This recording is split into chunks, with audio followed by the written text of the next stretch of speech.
Hello, hello, everybody. Just a quick little introduction because your boy got a little too excited and forgot to have the guest introduce himself. Our wonderful guest is Mickey Kennedy. Man, he was freaking awesome. I loved his glasses, by the way. Um, but yeah, we had a good solid like 30-minute chat, and well, I learned a lot about PR and what to do and what to expect. So, pull up and enjoy. Just so you know. Okay. I run eReleases. It's a press release distribution business I started in October of 1998, so a little over 25 years. Um, I finished my MFA about 27 years ago, and my original game plan was to wait tables and write poetry. And I did that for a summer and realized that I don't know, your back and knees hurt from being on concrete for 10 hours a day. And so I just decided I need a safe office job. And I got hired by a telecom research startup in Washington, D.C. And I was employee number three because I had writing as a background and an English degree. They were like, hey, write press releases for us and send them out. I did that a few times. Got no real pickup initially, but then I started to figure out what journalists were looking for. I was just publishing some of pockets of our data, and I realized they wanted stories behind the data, and so I'd flesh those out and then talk about those. And those did start getting lots of media pickup, and I was faxing at the time. And I think over the next year or so, a lot of journalists started to call and say, "Hey, in the future, could you just email these to us?" And so I just thought, hey, I could put together an email database just contacting journalists. I spent a little over a year reaching out to journalists and just asking them if I could put them in my database. I was originally going to be technology oriented, but what I found is as I talked to journalists, they'd be like, oh, my beat changed. I no longer do technology or consumer electronics. Now I'm sports or I'm business. And so it's just like, okay, I'll just keep record of everybody. And and then when I launched in October of 98, I had about 10,000 journalists and I was just a matchmaker, getting clients and sending their press releases to these journalists. And we were having pretty good success. That's interesting. So you just the evolution going from, the working as the waiter to the office job. It's like a cliche, but it's almost like the stereotypical, like you start off as a waiter, but realize there's greater things. What what about the press release system did you like the most? I liked how if you told a compelling story, you could get lots of media attention. So the startup that I worked at, I mentioned we published telecom data, and I was like, oh, here's our most recent telecom data for inbound and outbound traffic to the U.S. For Caribbean countries, and nothing happened. And I did notice that like one country had way more traffic than everybody else, so I was like, okay, let's explore why. And I found out it was the center of 1-900 numbers. And so when I wrote a press release about that and I wrote about the story and sent it out, we got picked up in the Economist, Financial Times, Washington Post, Wall Street Journal, and three telecom trade publications after, nothing before that. And so I just felt like, wow, this is really really great. It drove a lot of sales, drove a lot of interest. We started talking about data being a predictor for economic growth. Like if you looked at a country that was not industrialized and all of a sudden it started having growth, if you looked back, you could kind of see it through telecom growth 3 years before. And so we published a release about that, and that got the attention of hedge funds and investment firms. And all of a sudden, we were getting tons of orders from a whole new audience that we never had. And I just thought, why aren't other people trying this? And I just felt like I wanted to be out there and sort of help people get their messages out and get access to the media. That's really cool. I didn't know about the correlation between the phone number and the sign of growth. That's really cool. The one thing you touched on, and you've hit it twice, and I want to double down on it, is the story behind the press release. There must be a formula to that story, though. You can't just be like, "My name is blank. I grew up in Kansas." Blah blah blah. Right. So press releases are generally written in the third person. They're an announcement, and it's sort of like top down. What's the most important thing? You want to make sure that the entire message answers the who, what, when, where, how, and why. But at the end of the day, what you're announcing, you want to make sure it's meaningful and it can fulfill a story arc because journalists, even if it's a small article, like to have a story arc. And everybody knows what a story arc is. We've been telling stories since we sit around campfires, thousands of years ago. It has a climax or it has something, and then it sort of settles down. And you know, take things that get announced through press releases. We get a lot of product launch press releases, and it's usually like, here's a new product that we're introducing. Here's a list of features. Here's a page to learn more, and boom, they send it out. And of course, not much usually happens because there's not much there for a journalist to write a story about. But if you were to talk about your journey, what caused you to create the product, that could be something. You could put a use case study in there. Very few people release something that they haven't had people try out. And so, what was the experience of someone?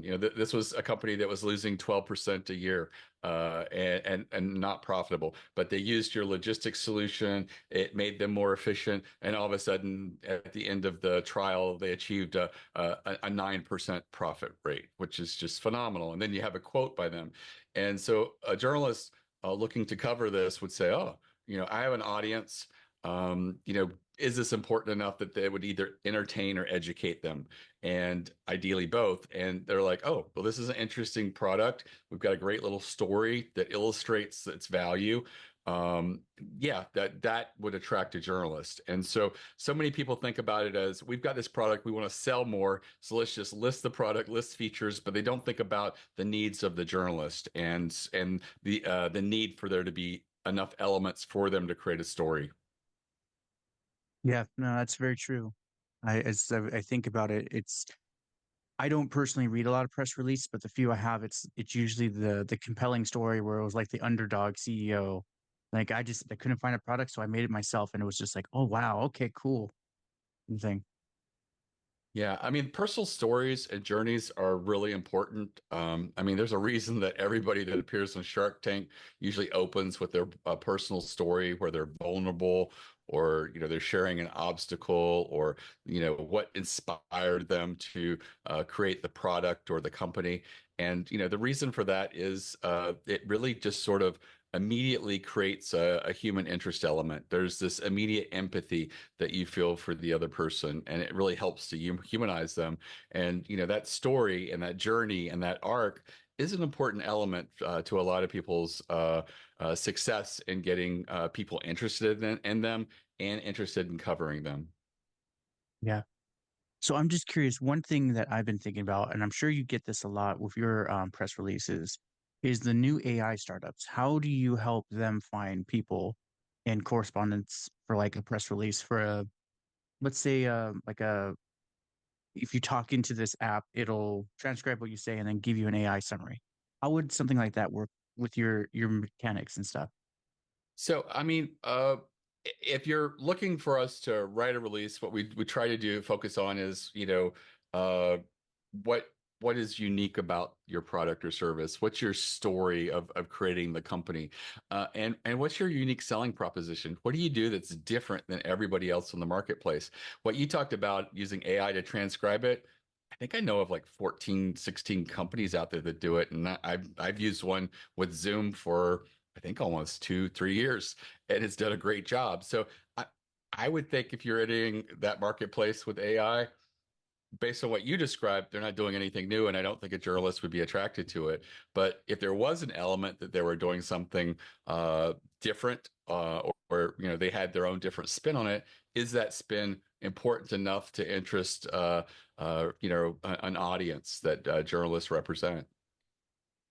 That's a really good answer, actually. Thank you. Yeah, there's a friend of mine, he's working on something like that, and I keep telling him, I'm like, you're unique, but I can't explain why you're unique, kind of thing. Yeah, that's really important. And it's really if you're a startup and you sort of realize that you're very similar to a lot of things, that's your moment to sit there and say, what could we do to enhance this product or tweak it or a slight pivot to make it much more unique. And really, the best thing to do is talk to people who use products like that and say, have you tried this product? And some people will say, yeah, but it doesn't do this. Or I would love a product that would just do X, Y, and Z. And if you get a few people saying the same thing, you can potentially say that could be a direction that we could consider. And I do think that, I deal with people all the time who, when I ask them what's unique about their business or what do, they often say, I'm just a commodity business. I'm just located in the Chicago area, but I'll ship anywhere. But there's literally 60 companies across the US that do the same exact thing, selling the same exact widget. And I'm like, whoa, you are in a bad business because the only way, if you are selling a commodity and you're selling it the same way with no distinction from everybody else, the only thing you're competing on is maybe proximity, the belief that being closer will get it to him better. But he said, I can order it from any warehouse anywhere. So the delivery is the same for anybody. You're only competing on price. And that's a terrible thing because eventually it will drive prices down to the point that you're just making razor thin margins. Yeah, I've also had conversations with people who said that. And then they're like, well, we really do great onboarding. And I said, tell me more. And they're like, oh, well, we have a library of like 600 hours worth of videos that you can go in and do a search for doing any action with this very complex CRM. And it's there and and they can immediately implement it. And I'm like, okay, how hard would it be your competitor to create that? He goes, well, there are some competitors that have videos that they add every once in a while, but they've got like 12 hours and we've got hundreds of hours. And I'm like, okay, it seems like it would be very hard for someone to create hundreds of hours to compete against you. That is your unique selling proposition. And they said, oh, we don't tell people about it until after they bought. And I said, that's stupid because if I'm looking at two companies that are basically a commodity and price is a consideration, I'm going to just go with the cheapest and then find out, luckily, maybe you have this on the back end. I said, you could charge 10, 15% more than everybody else, and they would choose you because you have this great onboarding library and resource that anytime someone's stuck using the CRM, they can go to a video that they can easily search and be able to implement it. I said, do you know how many people buy CRMs and then are just devastated that they spend tens of thousands of dollars on consultants because they can't figure out how to do these little intricate actions and things like that? I said, this is your unique selling proposition, and so. Yeah, you have to be able to create something that is unique and really defines you differently. And there's lots of different ways to do it. I mean, there's some companies that, Amazon started competing on how quick they can get it to you and then other little things as well. But everybody has sort of something that they do a little bit different than everybody else, and you just have to figure out what that is for you. So what would be some of the steps to figure that out? Let's say it's hypothetical, like a coaching business that like a lot of people, especially during COVID, want to be a coach. So what could someone offer that's unique that no one else could offer? Is it like a one-on-one consulting, a deep analysis of your business kind of thing? I think for a coach, it is who you are and kind of what your track record is. And so, I don't think people are going to go and say, based on the number of people I've consulted, X amount have grown. But I think that having case studies, I don't think testimonials is enough, but having case studies where you include quotes from the person, but you also show numbers like I provided coaching to this person. This was their obstacle, and this was the outcome. And ideally, people like numbers and data, if they can get that in there, and then having an amazing quote by them. And that really shows value. You want to go beyond a testimonial because I'll be honest, a lot of people have testimonial fatigue, and it doesn't, it's so easy to just sort of get friends and family to build testimonials, I think is what people think. And it's harder to get that actual data and get those numbers and build something out to really show an actual case study. But I think that having some solid case studies, maybe having a book that's done really well in the marketplace. Those are things that position you as a thought leader, give you credibility, boost you. But that being said, you could also not have a book at this point, but still have, articles that have been written about you, or you've written articles yourselves and submitted them to, like, say, the Harvard Business Review or other places that, really give people, comfort that this person is legitimate and, they're recognized in the industry. That's interesting. You mentioned the book idea. It's one thing I've been humoring is writing like a business book, but I was like, there seems to be a lot of traffic, a lot of people doing it, especially with like Russell Brunson's like write a book and you get clients kind of thing. It seems very salesy and pitchy, and I don't like reading the books. So what I did when I was doing security work, I helped a logistics company improve their morale, and the productivity went from, let's say, 100,000 products to almost 1 million products a day, and injury rate just plummeted. And I don't know how to like reference that into a book.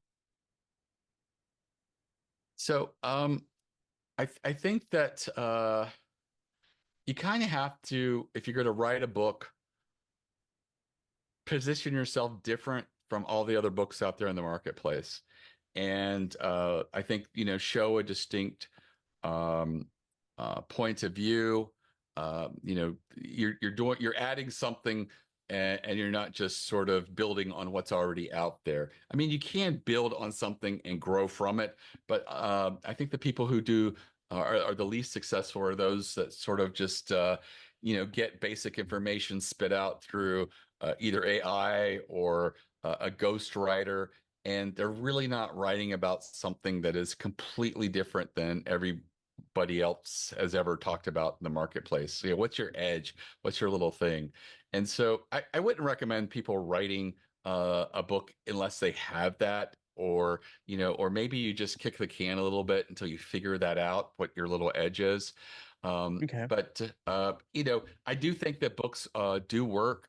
They add a lot of legitimacy.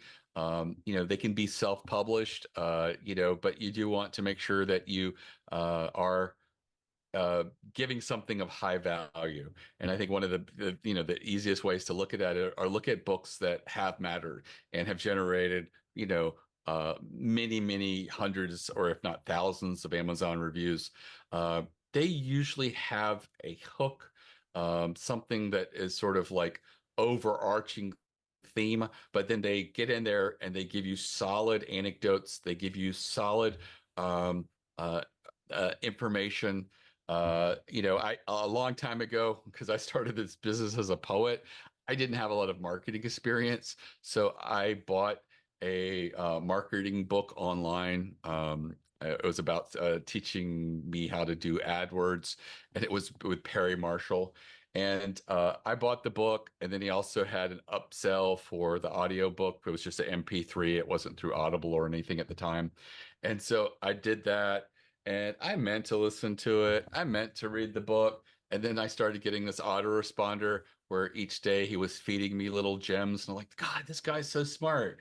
And then he's like, after I learned so much through the emails, the daily drip of emails, I did a meeting with him where I went to his house with three other people for 2 days, and for half a day he looked at my business, dissected it, and we addressed AdWords, but I'd say 95% of it was just addressing my business. Like, you need to improve this landing page, you need to do this, all of these things, and my head was just swimming.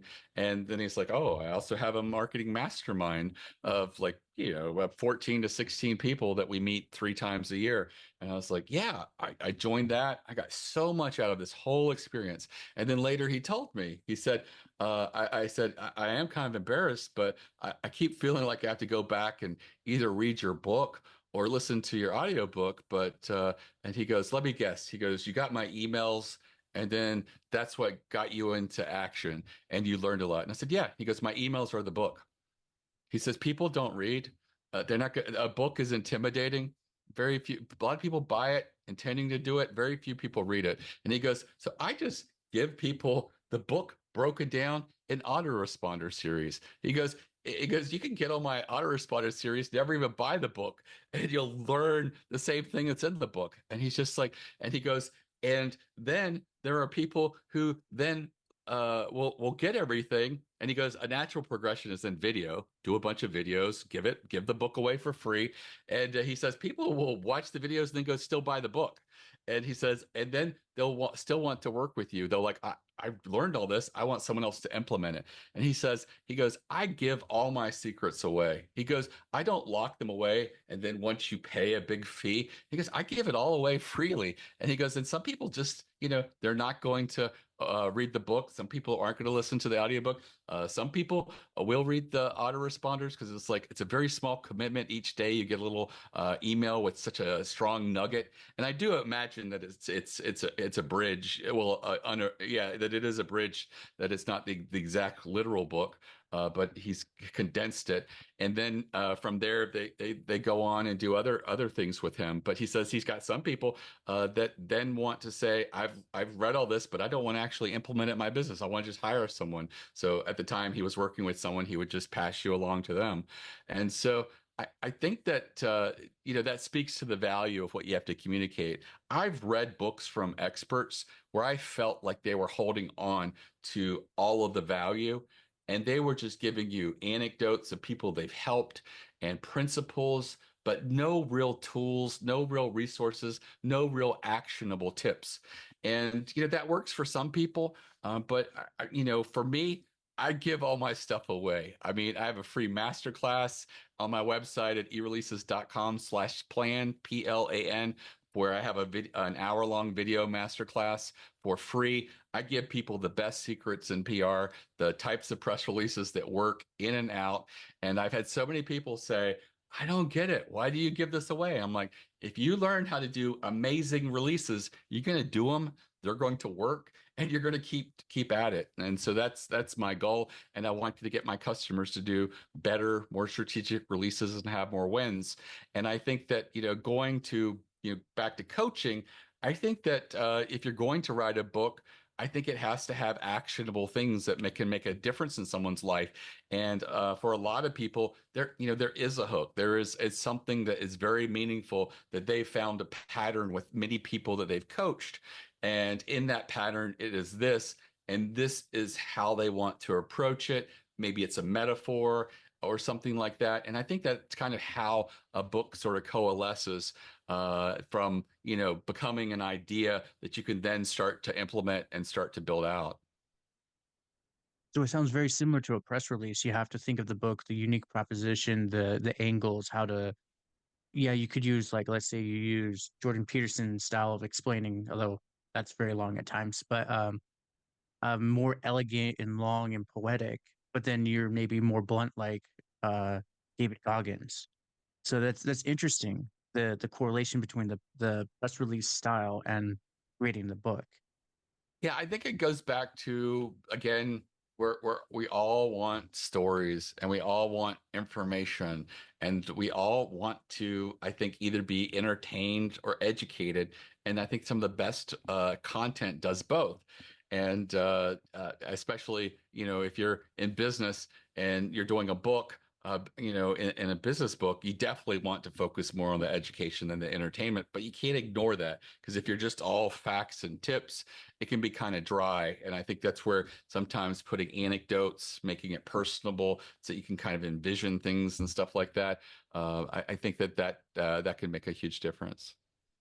Oh, 100%. I agree. I'm reading Bruce Lipton's The Biology of Belief, and the first like few chapters were great. He was explaining his backstory, and then as he's going into the mechanics, I'm like, oh God, this is the driest lecture I've ever heard. I'm like, I don't know if I'm going to get through this in time. Right.